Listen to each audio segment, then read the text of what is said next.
and also my podcast partner on Talkin Tide.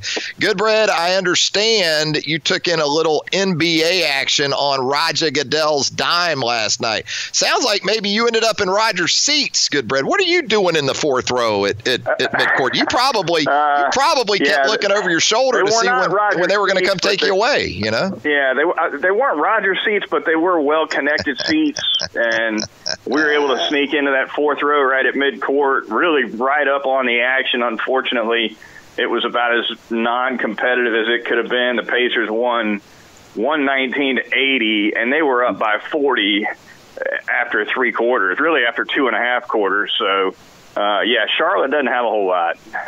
I guess you got to see Victor Oladipo up close, though. That probably wasn't too bad.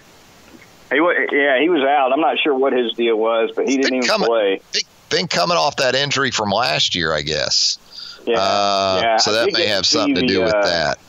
The Turner kid with the Pacers, who was a one and done out of Texas a few years ago, he impressed me. Miles Turner. He didn't score a ton of points, but really controls the paint. He had like 5 blocks in the 3 quarters. We watched the game, and I think about 10 rebounds.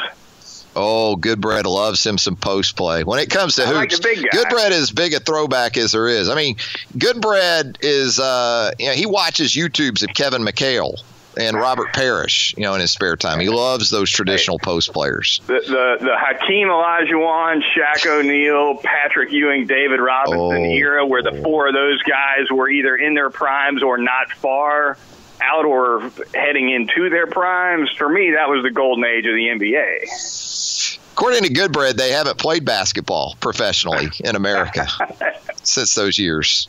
This has been some sort of cheap knockoff that we've seen in the last couple of decades here in the NBA. What we wanted to talk with you about mostly today, though, Chase, is obviously the NFL Scouting Combine ongoing up there in Indianapolis. And, Chase, it just sounds like this sort of wave of good news for Tua Tagovailoa continues to grow.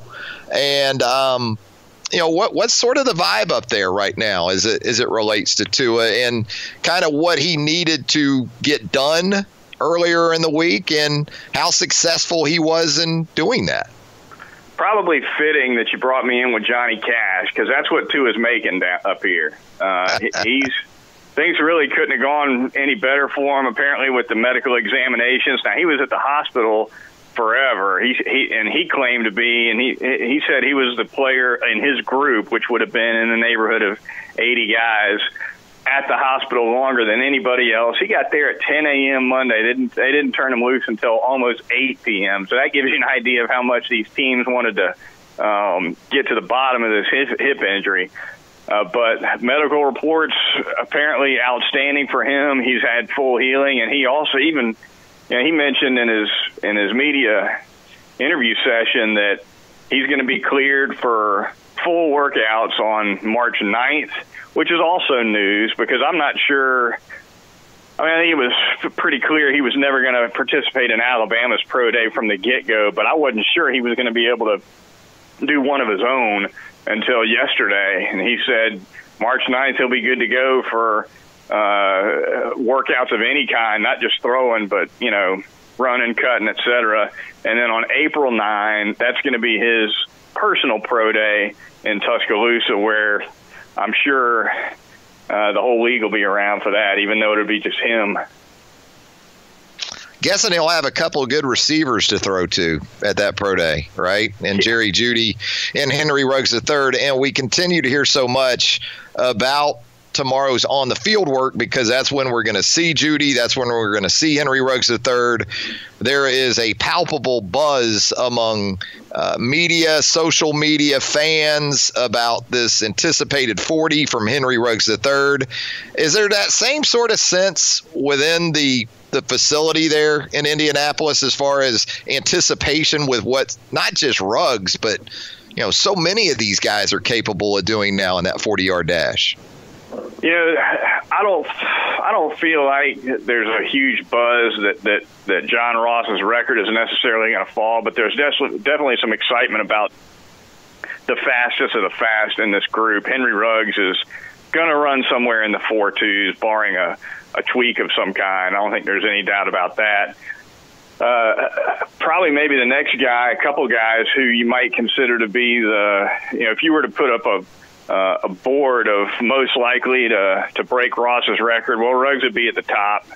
Behind him, probably Jalen Rieger, a wide receiver from Texas Christian, who could easily run in the 4.2 range. I think he's run more than his share of low 4.3s. Devin Duvernay, the kid from Texas, he could break 4.3 as well. It's just 4.22, Travis. It's a long way from breaking 4.3. So it's a high bar, man, for anybody. And combine times tend to run a little slow. So, I think some people here, Henry Ruggs ran that 4.25 at that junior pro day roughly a year ago. And, it tends to make people think that a guy like Ruggs can just get out of bed and run a 4.25 without any coffee, but it's not exactly that way. And I don't expect the record to fall, but I do think we're going to see some times in the 4.2s, Ruggs among them. They've got that prickly laser up there at that combine. It's not Pops with his stopwatch in 84 timing me out on the street in Mizell Drive on the west side of Jacksonville, when they run those 40s up there. And then they laser. You see that coach or that club representative that is very strict about trying to roll into that 40. He flags a lot of the boys on those starts, Goodbread. They get called for, too. Yep. Yeah, come back. Yeah, they've got a little. Yeah. They know the tricks. A little alarm that you can barely hear on the television, but the players can hear it real good. And when they get out of the gate wrong or commit some kind of false start, they hear that little alarm, and you'll see them pull up after about 10 yards. Yeah, things like a dog whistle or something, you don't want to hear it go off ever. Hey, did hear from Jedrick Wills, the Alabama offensive tackle up there earlier today. Jedrick checks in at 6'4 1/4", 312 pounds, wingspan of 83.5. By comparison, on that wingspan, because we relate that a lot to offensive tackles, especially guys that might be expected or asked to move to that left side. Raekwon Davis today checked in with a wingspan of 85 1/4. And I guess you kind of expect that for a guy 6'6". But Jedrick, the versatility question with him, Chase, in relation to is he a right tackle and a right tackle only, a right tackle who could perhaps move inside? Does he have perhaps the upside to play some left tackle? Does it matter anymore in today's NFL, Chase? Because whether you're on the right side or the left side, they don't hide you anymore in pass protection, do they? No, they don't. They can't hide a right tackle like they used to. And he addressed that question in his interview session today. I happened to catch the majority of it. And he was up front about his lack of experience on the left side. Typically, these guys, even if they don't have a ton of versatility, of course, that's what they'll tell you. But Wills was very open and honest about the fact that it's an adjustment that he's trying to make here on the fly during draft season, because he was pretty much anchored at that right tackle spot throughout his career at Alabama. And it does matter from this standpoint. Even though you're right, the right tackles are catching big-time pass rushers now, too, like maybe they didn't used to 10 or 20 years ago. But beyond that, there's only 7 offensive linemen on an active roster on Sundays, and that means that everybody's going to be able to play at least 2 spots. And if you're a tackle, you need to be able to play both tackles, because if you're the right tackle and the left tackle goes down, you might be the best left tackle option, or might have to be. So from that standpoint, I think it's necessary for Wills to develop some at that left spot, because there's not 3 strings of offensive linemen on those NFL rosters, Travis. Yeah, you're right about right tackles and that swing ability, that swing potential, right? Can a right tackle jump over to the left side if needed, or is a particular right tackle, if he's going to swing anywhere, he's going to go inside, perhaps, when you talk about that position? Yeah, you'd prefer a tackle to be able to stay at tackle on either side, I guess, and then typically, I guess, the more common flux with versatility inside goes between center and guards, but you do see tackles slide out to guard here and there when necessary. It's I mean, if you're in the NFL, if you lose 2 offensive linemen in the game, now you're down to 5. Yeah. And maybe you jiggle the active roster a little bit to where you're carrying 8, but everybody's got to be able to do something other than their natural position. Let's talk about Terrell Lewis. He checked in today at 6'5 1/4, 262 pounds, hand size just under 10 inches, and again, that wingspan, 83 3/8 inches. You look at those, you hear those numbers, and you think first round potential. But I guess, Chase, right alongside Tua Tagovailoa, what he's heard or is going to hear from medical staffs up there is going to have so much to do with where and when we see Terrell Lewis come off the board. Yeah, a lot of injuries in his history at Alabama for sure. Got banged up quite a bit, missed quite a few games. He was able to put together his healthiest season, most productive season in 2019, which obviously is really good for his stock. He needed that. And we've talked about on the podcast before, Travis, it was a little Christian Miller-like, the way he just kind of banged around and fought through a number of injuries throughout his career and then kind of put it together right there at the end. And the medical file on him is definitely going to sway his draft stock one way or the other. But he does get after the quarterback like few other people in the draft. And at the end of the day, that's going to help him come off the board sooner rather than later. You mentioned, that wingspan. I got to see him at the Senior Bowl, and the reach he's got with his arms is really a sight to see. I mean, he can reach out with those arms and make up a step and a half with it. Yeah, unfortunately for Alabama, Terrell Lewis, over his final 3 years in the program, because of those elbow and knee injuries in 17 and 18 respectively, appeared in just 15 games over those 3 years. Had some very memorable moments, the sack of Jake Fromm in overtime at the 2018 CFP National Championship game. He had 6 quarterback hurries in a single game against Arkansas in the previous season, but there's not a ton of tape really out there on Terrell Lewis either. What about Anthony Jennings? Speaking of Alabama outside linebackers up there who are starting the process here in the last day or so with clubs, what is a team going to like about Anthony Jennings? Sort of the 180 of Terrell Lewis in terms of this is a guy who answered the bell time in and time out, I guess, over the last 3 seasons.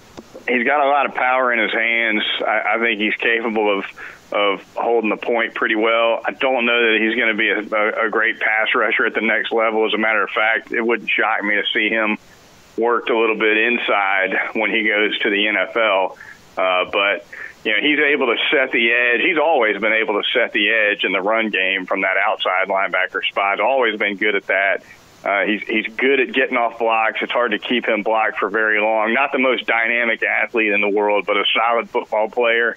And I think he's more than likely going to be a good mid-round pick for somebody, especially if he can help on special teams. Chase, could he be Dante Hightower-like at the next level in terms of how the Patriots have used Dante? Because you hit on that with the potential to also play some inside. Could that be sort of Anthony's calling card, that sort of versatility in particular situations between those two spots? Yeah, he's, I would say from a role standpoint, yes. From a physicality standpoint, from an overall talent standpoint, he's not Dante Hightower. But in terms of role, absolutely. I think that's some of the value that he can bring to the NFL team. And they need it on defense as much as we just got done talking about how offensive linemen have to be able to swing a little bit. They like those linebackers to move around when necessary too. Everybody gets banged up. You been to St. Elmo's for a steak up there yet, Goodbread?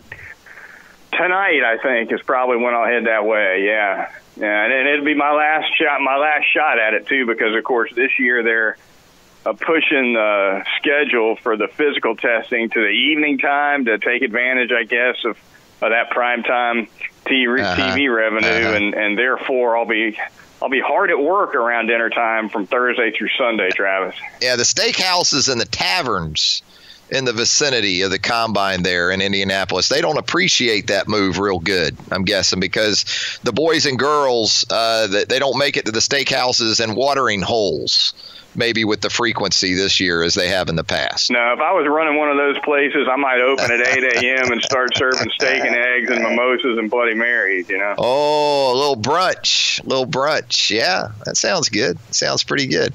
Hey, Chase, enjoy the rest of the week up there. As always, we appreciate the time. Look forward to talking about it with you, too, on the Talkin Tide podcast, which we put together. Look forward to that. Thanks, Chase. All right, man.